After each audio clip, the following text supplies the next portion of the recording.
은총이라는 단어를 보면 생각나는 예화가 있습니다. 예전에 중학교 때쯤이었던 것 같은데요. 아주 오래전 설교 들었던 예화입니다. 설교가 어떤 내용인지 본문이 어떤 내용인지는 기억나지 못하는데 은총이라는 단어를 생각하면 이런 예화가 생각이 납니다. 예화의 내용은 이렇습니다. 한 세 가족이 등록을 했다고 합니다. 근데 등록한 날부터 이분이 한 번도 빠짐없이 예배를 잘 참석하였다고 합니다. 성경도 잘 읽고 봉사도 하고 이렇게 열심을 다했다고 합니다.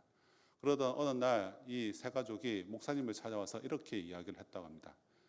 총을 달라고. 목사님이 총 주시기로 하지 않았냐고. 목사님이 뻥찌죠. 그래서 무슨 총 말하느냐고 하니까 은총을 목사님께서 설교 시간마다 은총 받아라, 은총 받아라 했는데 이분이 진짜 은으로 만든 총인 줄 알았다는 겁니다. 그래서 목사님께 와가지고 총 달라고 했다는 그런 이야기가 생각이 납니다. 이것이 진짜인지 가짜인지는 확인할 길은 없지만 아마 이 목사님도 아마 당황스러웠을 것입니다. 이것은 기독교 용어를 잘 모르는 세 가족이 용어를 잘 이해하지 못해서 나왔던 하나의 해프닝이라고 할 수가 있을 것입니다. 우리는 때때로 성경을 읽을 때에 우리가 가지고 있는 이성과 상식으로만 성경을 읽으려고 하며 때때로 성경이 이해가 잘 되지 않을 때가 있죠. 멀쩡한 가난한 사람들이 하나님께서 진멸하라, 죽이라고 명하셨는데요. 사랑이 많으신 하나님께서 왜 그렇게 하실 수 있느냐? 우리는 의문을 가질 때가 있습니다. 우리가 가지고 있는 세계관으로 상식으로 성경을 읽으려고 하며 이해되지 않고 오히려 하나님께서 왜 이러시나라고 때때로 우리는 생각이 들 때가 있습니다. 최근에 읽은 책 중에 신들과 함께라는 책이 있습니다. 이게 부제가 이렇습니다. 고대 근동의 눈으로 구약의 하나님 보기라는 책인데요. 이 책은 고대 근동의 다신관에 대한 책입니다. 신들, 우리가 잘 아는 바알이나 이런 신들에 대해서 나와 있는데요. 저는 이 책을 통해서 구약 성경에 등장하는 이방신에 대한 배경 지식을 습득할 수가 있었습니다. 배경 지식을 통하여서 구약 성경을 좀 더 잘 이해하게 되었는데요. 고대 근동의 다신관은 이렇습니다. 자기가 섬기는 신은 모든 곳에 다 존재하지 않았습니다.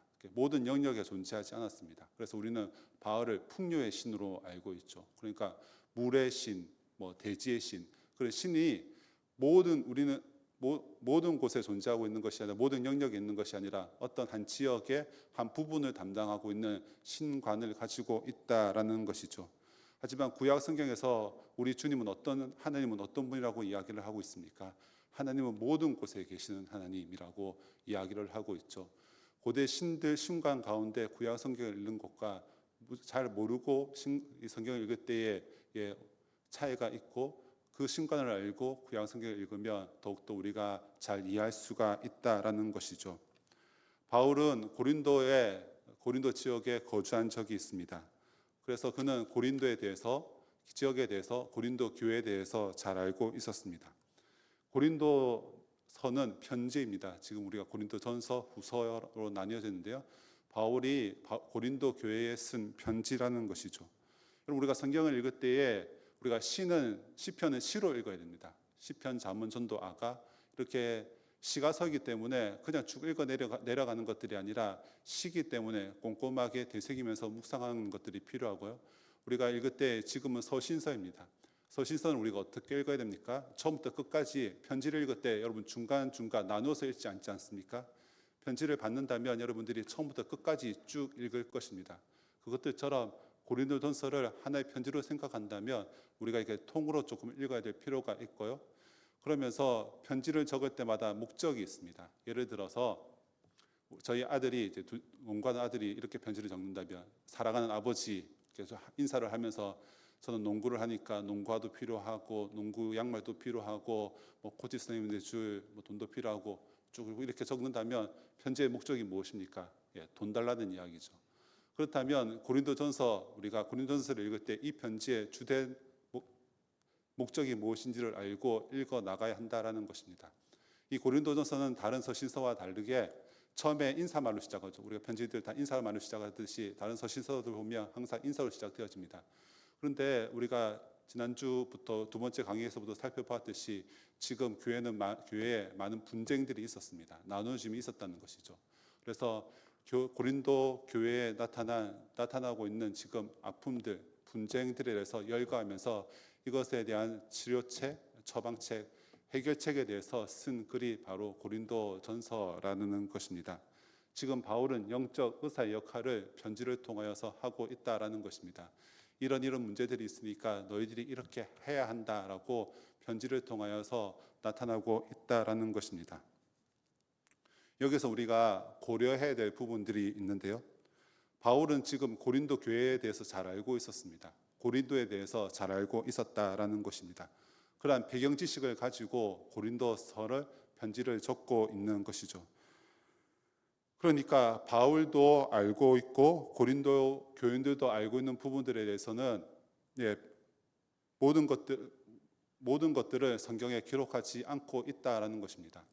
그들이 다 공통적으로 알고 있었기 때문에 세밀하게 모든 것을 다 기록하지 않았다라는 것입니다. 무엇인가 하면 여러분 2002년 월드컵 이렇게 하면 우리가 굳이 설명하지 않아도 여기 계신 분들은 히든크도 기억이 날 것이고 붉은 악마도 기억이 날 것이고 수많은 사람들이 서울 광장에 모여서 응원했던 것들도 다 기억하실 것입니다.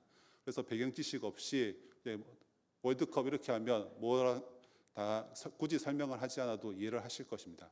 그런데 초등학생들, 갓 태어난 아이들, 월드컵을 경험하지 못한 세대에게 월드컵이라는 단어는 뭔가 우리가 설명이 필요하고 이해시킴들이 필요하다라는 것입니다.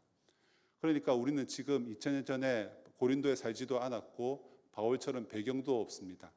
그러니까 성경을 읽을 때 그냥 단순하게 우리가 가지고 있는 이성과 상식적으로 이해하려고 하면 다 이해하지 못하는 부분들이 있다라는 것입니다.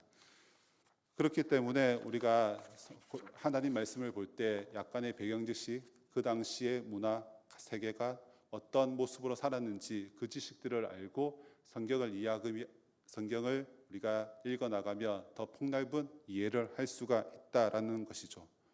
오늘 본문에서는 지혜에 대해서 이야기를 하고 있습니다. 그렇다면 고린도 사람들이 말하는 지혜가 무엇인가요? 그 당시 지혜가 어떤 의미로 사용되어졌는지 우리가 배경 지식이 필요하다라는 것입니다. 오늘 본문 22절에 보면 헬라에는 지혜를 찾는다 이런 표현들이 있는데요. 이런 말씀이 있습니다. 말씀처럼 헬라인들과 헬라 사회에서는 헬라 철학의 영향으로 지혜를 가장 높은 가치로 여겼습니다. 그래서 헬라인들은 세상은 무엇으로 만들어졌는가? 신은 누구인가? 어떤 존재인가? 인간이란 무엇인가? 이런 것을 묻고 답하는 것을 지혜라고 불렀다고 합니다. 이러한 헬라적인 세계관, 즉 지혜 숭배의 모습이 그리스 지역에 뿌리 깊이 박혀 있었고 그것이 로마 사람들에게 그대로 전달되어졌습니다. 그래서 당시 헬라 로마 문화권의 사람들은 지혜를 아주 중요하게 여겼습니다. 이러한 지혜 숭배 사상이 그대로 고린도 교회, 고린도 지역에 옮겨졌습니다. 당시 철학은 어떤 한 주제를 가지고 서로 열띤 토론을 벌이면서 대중화가 되었습니다. 그래서 화려한 언변, 말 잘하는 사람이 아주 중요한 기준, 높은 사람, 인지도를 가지게 되었다는 것이죠. 근데 어떤 주제 토론을 벌이다 보면 지금도 그렇지만 이렇게 이야기를 하죠. 설득력 있게 전하기 위해서 이것은 어떤 철학자가 말하였는데, 이것은 어떤 학자가 말하였는데, 주장을 펴고 상대방을 이기기 위해서 어떤 유명한 사람의 이름을 빌려오면서 그렇게 자신의 주장을 펼칠 때가 있죠. 이러한 내용들이 지금 고린도 교회에 들어왔다라는 것입니다. 그래서 어떤 문제가 생기자 이렇게 이야기를 하는 것입니다. 바울은 이렇게 이야기를 하였다. 아볼로는 이렇게 이야기를 하였다. 아니, 베드로는 이렇게 이야기를 하였다. 그리고 일부 사람들은 또 이렇게 이야기를 하는 것입니다.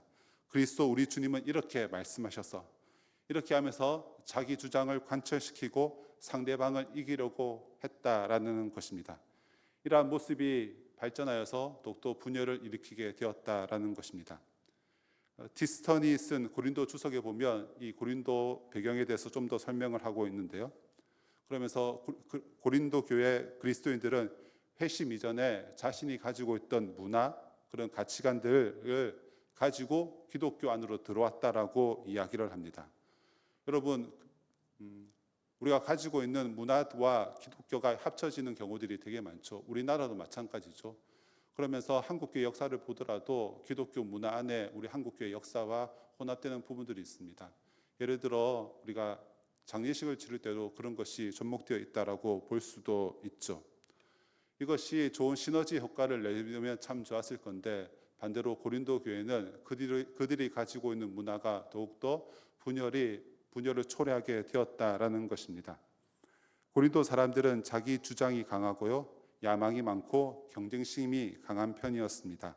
사업, 무역, 사회적 지위, 경제 모든 영역에서 어떻게 하면 성공할까? 어떻게 하면 저 사람을 이길까? 그래서 사업가들은 종종 질서를 무시하고 편법으로 저 사람을 이기기 위해서, 승리하기 위해서 편법도 아랑곳하지 않은 채 이기기 위해서 노력을 했다라는 것입니다. 우리가 고린도전서 우리가 계속 살펴보면서 후견인 제도라는 것에 대해서 계속해서 아마 언급이 될 것인데요. 후견인 제도라는 것은 자신의 능력보다 영향력 있는 후견인과 관계를 맺음으로써 신속한 성공을 확보하기 위한 하나의 제도라는 것입니다. 그러니까 이 고린도 사람들은 어떻게 하면 저 사람들보다 이길까? 어떻게 하면 저 사람보다 승리할까? 높아질까? 이것이 바로 고린도 지역, 고린도 교회의 사람들의 그 원리였다, 가치관이었다라는 것입니다. 그래서 사도 바울은 12장에 이렇게 이야기를 합니다. 12장 21절 우리 같이 한번 읽어보도록 하겠습니다. 눈이 손들어 내가 너를 쓸 데가 없다 하거나 또한 머리가 발들어 내가 너를 쓸 데가 없다 하지 못하리라. 성공을 중요시하는 그들에게 이 말씀은 큰 찔림이 되었다고 할 수가 있습니다. 서로 높아지려고만 하고 서로 협력하지 못하는 그들의 모습들 가운데 바울은 말씀을 통하여서 영적인 치료책, 해결책을 제시하고 있다라는 것이죠. 이런 가치가, 이런 문화 속에서 십자가를 선포한다, 그리스도 문화를 지배하고 있던 가치체계에서 반대되는 행동이라고 할 수가 있습니다. 고린도서 1장 27절 말씀 한번 읽어보도록 하겠습니다. 그러나 하나님께서 세상의 미련한 것들을 택하사 지혜 있는 자들을 부끄럽게 하려 하시고 세상의 약한 것들을 택하사 강한 것들을 부끄럽게 하려 하시며, 십자가의 관점과 가치관은 경쟁을 당연시하고 성공을 추구하는 그들의 가치관과 정반대가 된다라는 것입니다. 에베소 우리 말씀 같이 한번 읽어보도록 하겠습니다. 4장 22절부터 24절까지 말씀입니다. 너희는 유혹의 욕심을 따라 썩어져가는 구습을 따르는 옛사람을 벗어버리고 오직 너희의 심령이 새롭게 되어 하나님을 따라 의와 진리의 거룩함으로 지으심을 받은 새 사람을 입으라. 여러분, 새 사람을 입으라, 노란색 글씨로 되어 있는데요. 새 사람을 입는다는 것은 단순하게 우리가 안 가던 교회당에 간다라는 것을 의미하지 않습니다.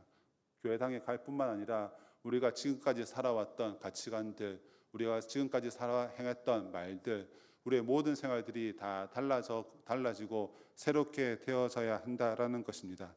세상을 바라보는 눈이 특별히 달라져야 하는데요. 이것은 단순하게 에베소 교인들뿐만 아니라 고린도 교회 성도들도 마찬가지입니다.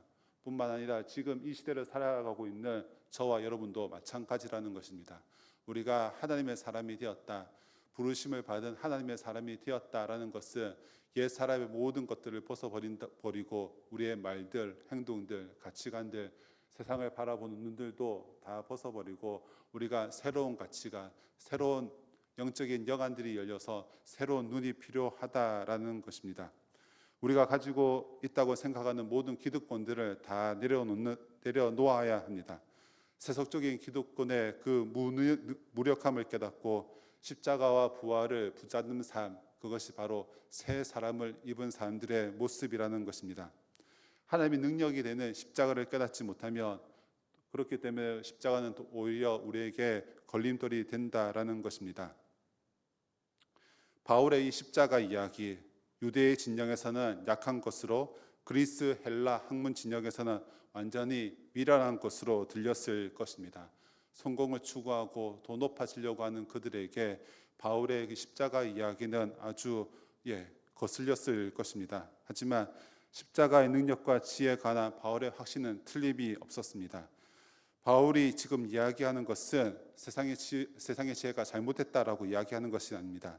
이 세상의 지혜는 세상과 관련해서 유익하고 유용한 것뿐이라는 것입니다.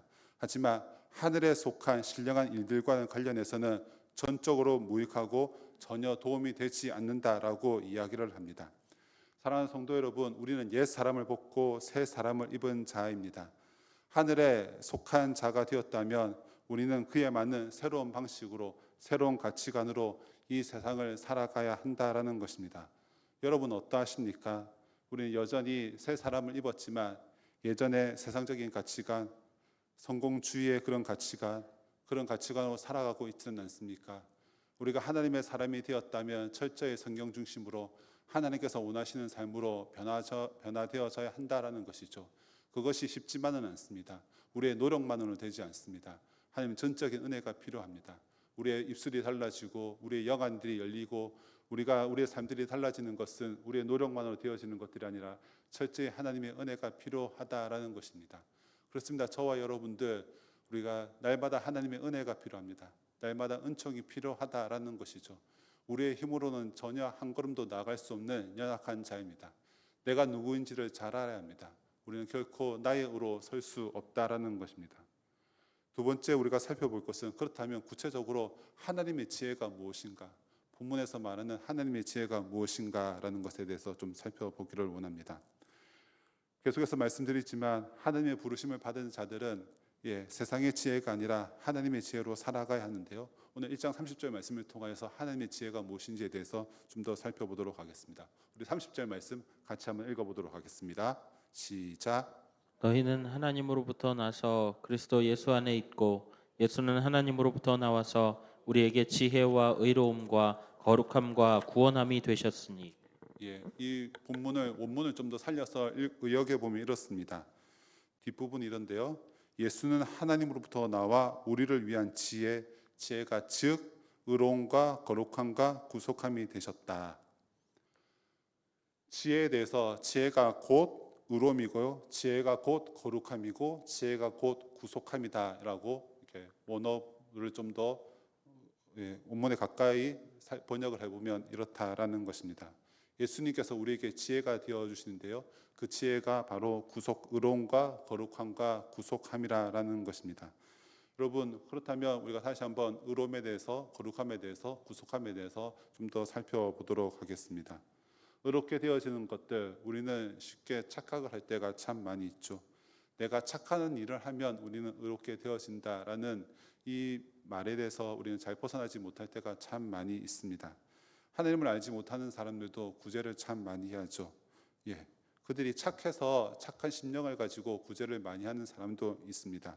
하지만 자신의 구제로 의롭게 되어지겠지 하는 생각으로 구제를 하는 사람들도 있습니다. 여러분 우리가 의롭게 되어지는 것들 우리의 행위가 아닙니다. 하나님의 사랑이 담겨져 있다라는 것이죠. 하나님께서 우리를 칭히 의롭다고 하셨습니다. 어떻게 그것이 가능합니까? 여러분 우리는 죄 많은 인간이죠. 하나님과 우리는 큰 간격이 있었습니다. 하지만 그 다리 건널 수 없는 그 간격들을 예수님의 사랑, 다리가 되어주신 예수님의 그 희생으로 말미암아 우리는 의롭게 되어졌다라는 것입니다. 여러분 의롭게 되어지는 것들, 그것은 우리의 노력이 아닙니다. 우리의 행위가 아니라는 것이죠. 예수 그리스도의 그 희생, 다리가 되어주신 예수님의 사랑, 이 모든 것은 하나님의 계획과 하나님의 능력이 되어집니다. 하나님께서 우리를 의롭게 하시려고 이 모든 것을 계획하셨고 이 모든 것을 실행에 옮기셨고, 그렇기 때문에 우리는 지금 의롭게 된 자로서 이 자리에 앉아 있다라는 것이죠. 하나님의 지혜가 무엇인가? 하나님께서는 예수 그리스도의 사랑으로 말미암아 우리를 의롭게 하셨습니다. 이것이 바로 바울이 말하는 첫 번째 하나님의 지혜가 되어진다라는 것입니다. 하나님께서 이 모든 것들을 행하셨습니다. 두 번째 거룩함입니다. 여러분 믿음과 세례를 통해 신자들을 거룩게 하시는 성령님을 받게 되어지죠. 우리는 성령 하나님을 통하여서 거룩한 삶으로 나아가게 되어집니다. 우리 고린도전서 1장 27절 28절 말씀 같이 한번 살펴보도록 하겠습니다. 그러나 하나님께서 세상의 미련한 것들을 택하사 지혜 있는 자들을 부끄럽게 하려 하시고 세상의 약한 것들을 택하사 강한 것들을 부끄럽게 하려 하시며 하나님께서 세상의 천한 것들과 멸시받는 것들과 없는 것들을 택하사 있는 것들을 패하려 하시나니. 27절, 28절에 동일한 단어가 택하사라는 단어가 3번 등장하는 것을 볼 수가 있습니다. 여러분, 우리를 거룩하게 하시는 분은 성령님이죠. 하지만 이것은 우리 거룩하게 하신다라는 것은 단순하게 성령 하나님의 단독 사역이 아니라는 것입니다. 택하다라는 표현을 통해서 우리가 알 수 있는 것은 삼위 하나님께서 이 모든 일에 함께 하신다라는 것을 볼 수가 있습니다. 하나님께서 시내산에 이스라엘 백성들을 모아놓고 이렇게 말씀을 하시는데요. 출애굽기 19장 5절부터 6절까지의 말씀입니다. 제가 읽겠습니다. 세계가 다 내게 속하였나니 너희가 내 말을 잘 듣고 네 언약을 지키면 너희는 모든 민족 중에서 내 소유가 되겠고 너희가 내게 대하여 제사장 나라가 되며 거룩한 백성이 되리라. 너는 이 말을 이스라엘 자손에게 전할지니라. 여러분, 19장 넘어가서 20장에 우리가 잘 아는 십계명의 말씀을 받게 되어집니다. 그 전에 19장에서 시내산 언약을 맺게 되어지는데요. 하나님께서 이스라엘 백성과 약속을 맺는 것입니다. 너희가 하나님의 말씀을 잘 들으며 너희는 내 백성, 거룩한 백성이 되고 너희 약속을 끝까지 지키겠다라고 하신 언약이 바로 출애굽기 19장에 나와 있습니다. 참으로 중요한 장인데요. 그러면서 하나님께서 너희를 택하여 부르셨다라는 것입니다. 이스라엘 백성을 불러주셨고 하나님께서 이스라엘 백성들을 적과 꿀이 흐르는 가나안 땅으로 이끌어 주셨습니다. 이 모든 일을 통하여서 우리가 알 수 있는 것은 거룩한 백성이 되어지는 것들, 그 모든 과정들 가운데 하나님의 능력과 예수 그리스도의 사랑과 성령님 하나님의 인도하심이 함께 있다라는 것입니다. 왕이신 그리스도가 언약에 순종하여서 언약을 지켰습니다. 그 은혜로 말미암아 언약의 백성이 되어졌다라는 것입니다. 여러분, 우리가 기도할 때 이런 표현을 쓰죠. 우리는 아무 공로 없사오나. 여러분, 나가 된 것, 나의 나된 것, 우리가 거룩해지는 것들, 계속해서 우리가 기억해야 될 것은 우리가 하나님 앞에서 겸손함이 필요합니다. 우리를 의롭게 하시는 분도 하나님이십니다. 우리를 거룩하게 하시는 분도 하나님이시라는 것입니다. 우리는 아무 공로가 없습니다. 천부의 의지 없어서 손들고 나아갑니다. 우리 안에 있는 조그마한 교만도 다 내려놓음이 필요하다라는 것이죠.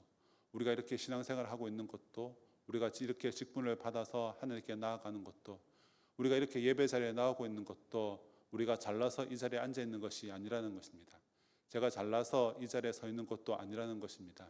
우리는 어떤 교만도, 내가 뭔가를 할 수 있다는 생각도 하나님 앞에 철저히 내려놓음들이 필요하다라는 것이죠. 우리가 거룩해지는 것들, 내가 노력해서 되어지는 것들이 아닙니다. 우리가 실천의 행동으로 옮겨야 될 모습도 분명히 필요하죠. 그렇지만 먼저 기억해야 될 것은 하나님의 그 사랑하심과 예수 그리스도의 그 순종하심과 성령 하나님의 인도하심이 있다라는 사실들을 우리는 반드시 기억을 해야 합니다. 내가 거룩해져 나가는 것들, 그것이 바로 오늘 사도 바울이 말하는 하나님의 지혜라고 할 수가 있는 것입니다. 이런 하나님의 은혜를 통하여서 우리는 지금 현실에서 성령 하나님을 통하여서 거룩함으로 나아갈 수 있다라는 것이죠. 마지막으로 살펴볼 것은 구속함입니다. 지혜가 곧 구속함이라는 것이죠. 구속함도 같은 맥락이라고 볼 수가 있습니다. 구원의 관건은 그 어떤 인간적인 조건도 무관하다라는 것이죠. 주님께서 우리를 불러주셨다라는 것이죠. 구약에서 모세를 물에서 건져내었듯이 하나님께서는 계속해서 구약 성경을 통해서 우리를 건져주심에 대해서 이야기를 하고 있습니다. 이스라엘 백성들이 출애굽하였죠. 하나님께서 그들에게 구원의 손길들을 허락하여 주셨습니다. 애굽에서 종로로 하던 그들을 하나님께서 구원해 주셨다라는 것이죠. 출애굽하게 하셨다라는 것입니다. 구속이라는 단어, 고린도 교회에서 좀 더 현실적으로 다가왔을 것입니다. 그 당시 노예 제도가 있었죠. 당시에는 노예가 있었는데요. 노예를 사기 위해서 값을 치릅니다. 그리고 값을 치르면 노예는 자유를 얻을 수가 있었습니다. 여러분, 나의 죄의 값을 누가 담당하셨습니까? 나의 죄의 값을 누가 담당하셨기에 우리가 의롭게 되어졌습니까? 나의 죄를 도대체 어떻게 담당하셨길래 우리가 이렇게 하나님 앞에서 예배자로 설 수가 있습니까? 여러분, 예수님의 십자가, 예수님께서 나의 모든 죄값을 담당하셨다라는 것입니다. 우리는 고난 주간에만 십자가의 의미를 우리가 기억할 때가 많죠. 하지만 예수 그리스도의 십자가의 의미는 고난 주간에만 묵상하는 것들이 아니라 매일매일 우리가 묵상하며 하나님 앞에 나아가야 합니다. 그의 십자가만을 바라볼 때라도 우리는 예수님께서 내 위해서 죽으셨구나, 나의 죄값을 담당하셨구나, 그렇게 고백하면서 하나님의 은혜에 감사하는 삶을 살아가야 할 것입니다. 사도 바울이 직접적으로 그리스도의 십자가, 부활, 죽음에 대해서는 언급하고 있지는 않습니다. 하지만 바울은 지금 이 모든 것을, 십자가, 부활, 죽음에 대해서 이 모든 것을 전제하에 이야기를 하고 있는 것입니다. 교회 분쟁 해결책을 말하는 그 이면에 언약의 백성들은 하나님의 사랑으로 말미암아 십자가의 부활을 믿고 예수 그리스도의 죽으심과 부활하심을 믿는다라는 것을 알고 있다라는 그 전제를 이야기하고 있다라는 것이죠. 여러분, 우리를 구원해 주시는 분은 바로 예수 그리스도이십니다. 우리의 의로움을 주시는 분은 누구이십니까? 오늘 본문의 하나님이십니다. 거룩함은 누구를 통해 옵니까? 바로 성령님입니다. 구속함은 누구의 사역의 결과입니까? 그리스도입니다. 하나님의 지혜는 이렇게 우리에게 의로움을 하나님께서 주시고 거룩함을 성령을 통해 나타내시고 구속함은 그리스도의 그 사역의 결과라는 것을 우리가 다시 한번 잘 알 필요가 있습니다. 이렇듯 삼위 하나님께서는 우리와 함께 하십니다. 이 세상의 지혜가 바로 되십니다. 의로움으로, 거룩함으로, 구속함으로 나타내 주신다라는 것이죠. 우리 고린도전서 1장 31장 말씀 우리가 같이 한번 읽도록 하겠습니다. 자라가는 이들은 주 안에서 자랑하라. 이 말씀은 예레미야 9장 23절을 인용했다고 알려져 있는데요. 9장 23절 제가 한번 읽어보도록 하겠습니다. 여호와께서 이와 같이 말씀하시되 지혜로운 자는 그의 지혜를 자랑하지 말라. 용사는 그의 용맹을 자랑하지 말라. 부자는 그의 부함을 자랑하지 말라.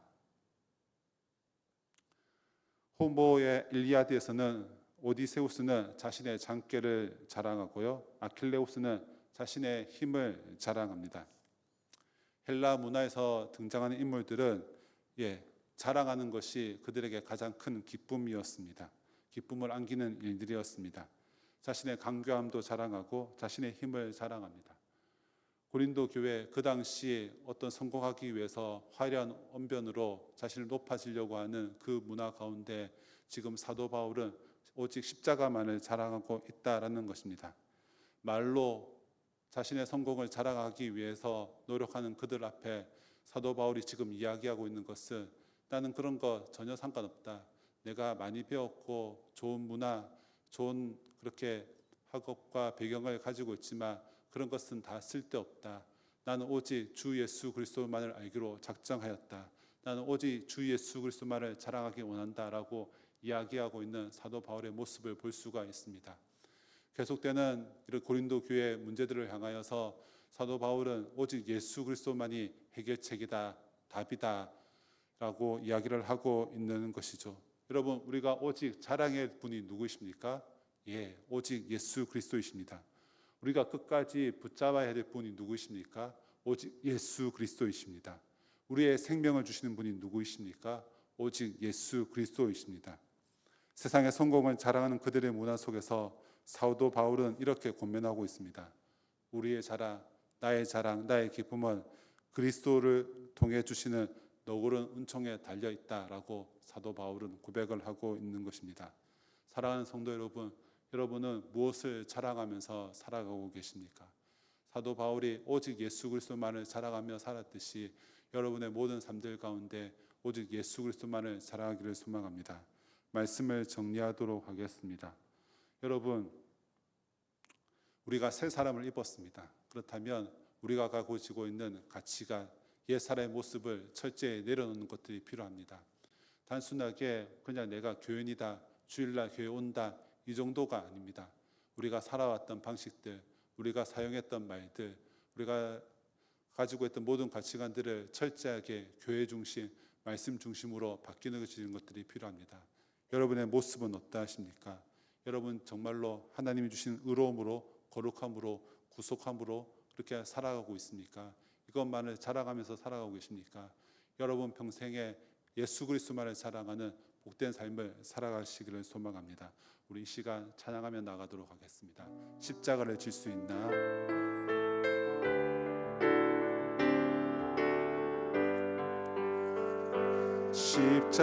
십자가를 질 수 있나 주가 물어보실 때 죽기까지 따르오리 성도 대답하였다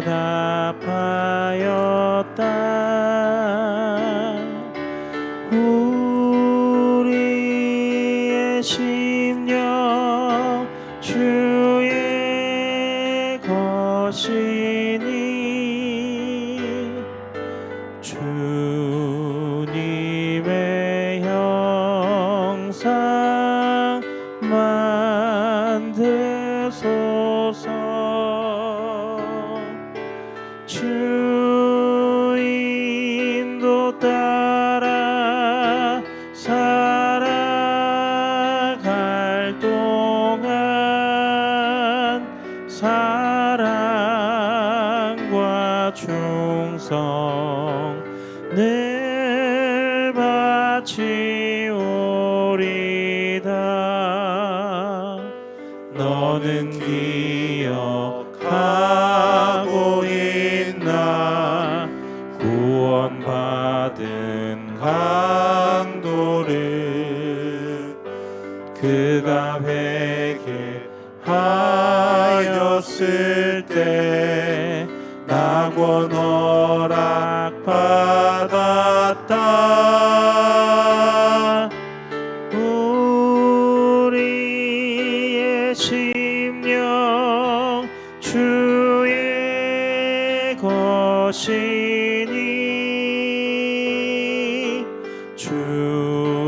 주님의 형상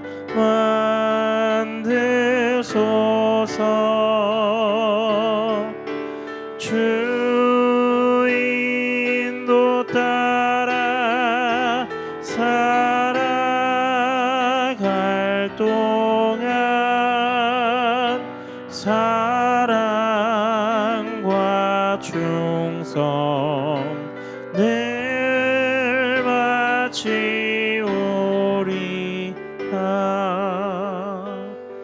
좀 근심 얻은 그늘 너를 둘러 덮을 때 주께 내 영 맡기겠나 최후 승리 믿으며 우리의 심령 주의 것이니 주님의 형상 만드소서 주 인도 따라 살아갈 동안 사랑과 충성 늘 바치오리다 이런 일 다 할 수 있나 주가 물어보실 때 용감한 자 바울처럼 선뜻 대답하리라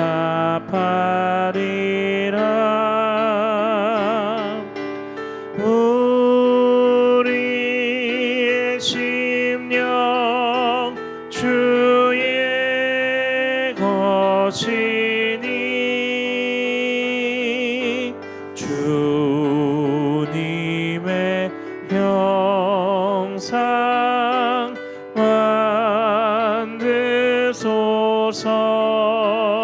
만드소서. 주 인도 따라 살아갈 동안 사랑과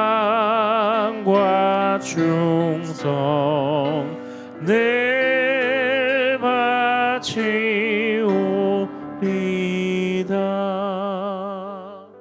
우리 시간 말씀을 위해서 한번 기도하도록 하겠습니다. 이 말씀을 기억하면서 우리가 오직 자랑할 분은 오직 그리스도이십니다. 우리의 생명을 주시는 분은 오직 예수 그리스도밖에 없습니다. 우리가 끝까지 붙잡아야 할 분 오직 예수 그리스도이십니다. 여러분, 우리가 한번 기도하실 때 하나님, 우리가 다른 것 자랑하는 것들이 아니라 오직 예수 그리스도만을 자랑하는 우리 영신교회 되게 하여 주시옵소서. 두 번째로 기도하실 때에 여러분, 우리가 가지고 있는 옛사람의 사고방식을 내려놓고 하나님의 지혜, 하나님의 의로움, 하나님의 거룩한, 하나님의 구속함을 붙잡고 살아가는 주님의 진백성 되게 하여 주시옵소서. 우리 선포된 말씀을 기억하며 우리 시간 동서로 기도하도록 하겠습니다. 사랑의 하나님, 감사합니다. 주님의 하나님 말씀을 아버지, 우리가 저희가 가지고 있는 기억하며 가치관들, 하나님, 관점들 다 우리에게 내려놓고 다른 어떤 것도 하나님께서 자랑의 원하시는 이유가 그 될 수 가치관으로 없고 세상으로 하나님, 오직 예수 그리스도만 방식으로 살아갈 수 우리를 있도록 의롭게 인도해 하시고 주시기를 지혜롭게 간절히 하시고 소망합니다. 우리를 불러주신 그 하나님께만 주님 모든 자랑의 근원이 있음을 고백합니다. 주님, 우리가 예수 그리스도만 자랑하는 자들 되도록 인도하여 주옵소서.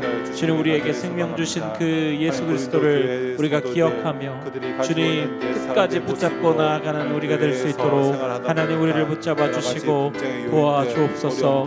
주님, 우리 또한 영신교회가 주님 오직 예수 그리스도만 자랑하는 교회가 되기를 원합니다. 하나님, 우리 교회의 어떠함이 아니라 주님, 우리 교회에 가진 것이 아니라 오직 주님의 영광만 드러내며 주님, 우리가 주님을 기쁘시게 하는 사역들을 감당하는 교회 될 수 있도록 하나님, 우리 영신교회를 사용하여 주시옵소서. 주님, 우리 영신교회를 통해 지역사회 주민들이 하나님을 알고 하나님을 궁금해하며 주님의 복음의 전도 안으로 들어올 수 있는 자들 되도록 하나님께서 친히 붙잡아 주시고 인도하여 주옵소서. 주님, 우리가 가지고 있는 그 옛사람의 사고방식들을 하나님 앞에 모두 내려놓습니다. 하나님, 세상의 지혜가 아니라 세상의 가치가 아니라 오직 예수 그리스도의 가치, 하나님의 가치만을 기억하며 주님의 말씀을 따라 살아가는 우리 될 수 있도록 하나님, 우리의 삶을 주장하시고 붙잡아 주시옵소서. 오 주님, 우리에게 주님의 은혜를 허락하여 주옵소서. 주님, 우리가 그 은혜를 바라봅니다. 하나님, 우리가 그 은혜 가운데 나아가기를 간절히 소망하고 주님, 우리의 삶 가운데 역사하시고 하나님 붙잡아 주옵소서. 살아가게 해주시옵소서. 하나님께서 우리를 의롭게 해주시고 하나님께서 우리를 거룩하게 해주시고 하나님께서 우리를 구속하여 주셨다. 이것이 우리의 지혜가 되어진다는 것을 기억하며 이 지혜를 자랑하는 자가 다 될 수 있도록 인도하여 주시기를 간절히 소망합니다. 하나님 아버지, 우리가 하나님의 말씀을 잘 깨달아서 그 말씀대로 살아가는 저희들 다 될 수 있도록 인도하여 주시기를 간절히 소망합니다.